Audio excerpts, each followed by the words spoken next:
Does this headline seem familiar to you? The Prime Minister dismissing expert advice because he wants to do things his way and fuck everyone else who tells him that he's wrong, despite all of the evidence, research, past outcomes, and known results that say he is going to be wrong and the country is going to be worse for it in some way. Well, the reason it seems so familiar is because it happens a shitload with this coalition. They have a long history of ignoring the experts, even the ones that they hire within various ministries. It was always going to be like this. They campaigned and were elected on vibes and bumper sticker slogans after all, and campaign right now is based on disinformation and misdirection. Evidence-led decision-making won't ever be the strong point of this coalition, and to show what I mean, here are 25 times the coalition ignored the expert advice to do things that they want to do because of vibes or racism or because they just don't give a shit what you think unless you're one of their big donors. Like the repeal of the smoke-free legislation, which ignored advice from the Ministry of Health and the public health experts who warned that repealing a world-leading smoke-free generation law would cost thousands of lives and billions in healthcare costs. The government proceeded to repeal it to help fund those tax cuts for landlords and those tax breaks for tobacco companies.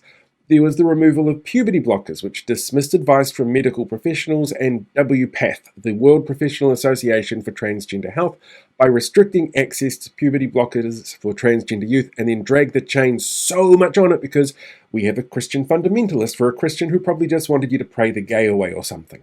There's the Māori Health Authority, or Te Aka Whai Ora Disestablishment, which ignored the Waitangi Tribunal and health researchers who advised that a dedicated Māori health body was essential to closing the life expectancy gap. The government dissolved that in early 2024 under urgency, like so many other things. There was the Section 27 cultural reports. They banned the use of taxpayer funding for cultural reports and sentencing, despite advice from the judiciary and legal experts that these reports provide essential context for rehabilitation and fair sentencing. Now you can only get them if you have money. Yay! Emergency housing cuts is also in there. They ignored social service providers and the Ministry of Social Development regarding the speed of moving people out of emergency housing without sufficient social housing supply, which leads to, as we have seen, a visible spike in homelessness.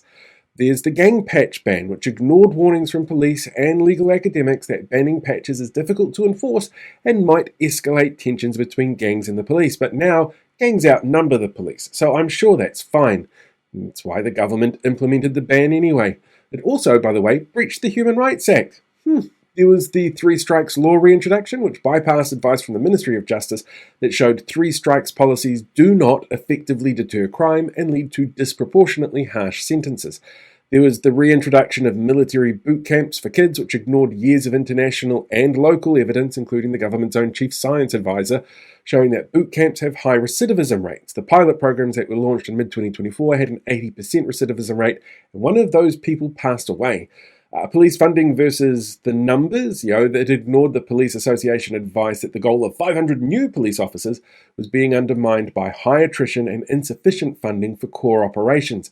There was the firearms law reforms, which ignored warnings from the police and gun control and said that relaxing semi-automatic weapon restrictions, or Phase 2, increased the risk of another mass shooting. But Nicole McKee was happy. There was the Fast Track Approvals Bill, which dismissed warnings from Parliamentary Commissioner for the Environment and Lawyers for Climate Action that giving three ministers absolute power to bypass environmental laws would lead to irreversible ecological damage. There was the offshore oil and gas exploration reintroduction, which ignored the Climate Change Commission and geologists who advised that resuming exploration contradicts New Zealand's 2050 net zero targets. There was the Clean Car Discount repeal, which ignored advice from transport experts and the Ministry of Transport that removing the fee-bait scheme would significantly slow the adoption of EVs and increase national emissions. How's that going with a fuel increase crisis?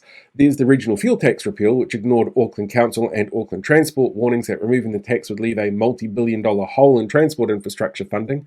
There was the freshwater policy rollback, which ignored environmental scientists regarding the rebalancing of te mana o te wai, or the health of the water.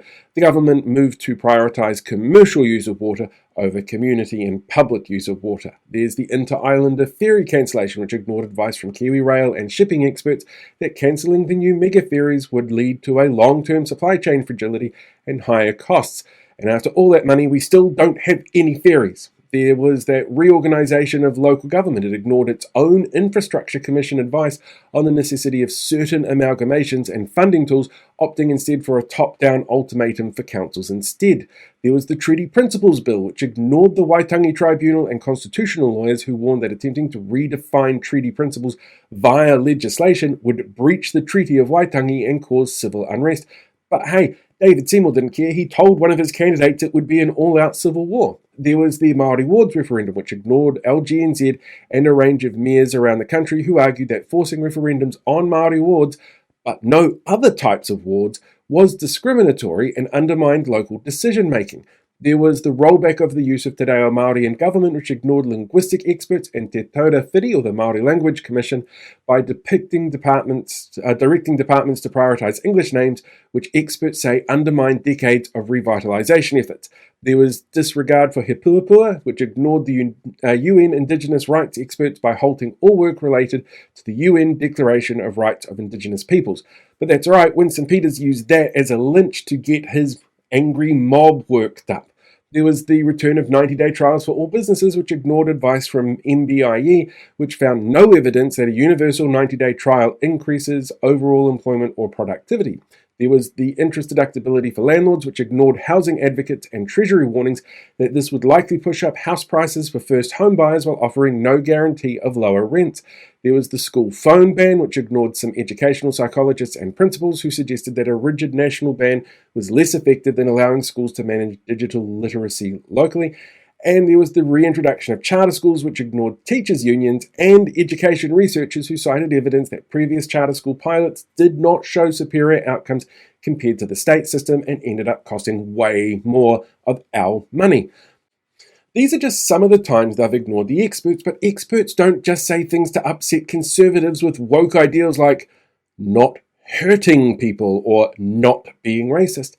And if you want to return to evidence-based policymaking, then do some digging and find out which parties are offering that. Because a country that's built and governed on vibes of a few thin-skinned right-wing MPs is never going to be a good place for everyone, or the majority of us. And you don't get to have that vote either if you haven't got yourself enrolled, which was another thing that they decided to do against expert advice by changing the enrollment rules. So you now need to be in place on that enrolment list by the 25th of October, or you don't get to vote, despite what the experts at the Electoral Commission said. So go to vote.nz and check those details now. Oh, hey there, podcast listeners. Thanks for checking out today's podcast, whether that's on video or audio. I really appreciate it. And I did finally get around to doing a podcast end tag, which I've been meaning to do for a while instead of just taking you onto the Facebook version. So while you're here, why not hit that subscribe button so that you can get updates coming in directly every time there's a new episode uploaded.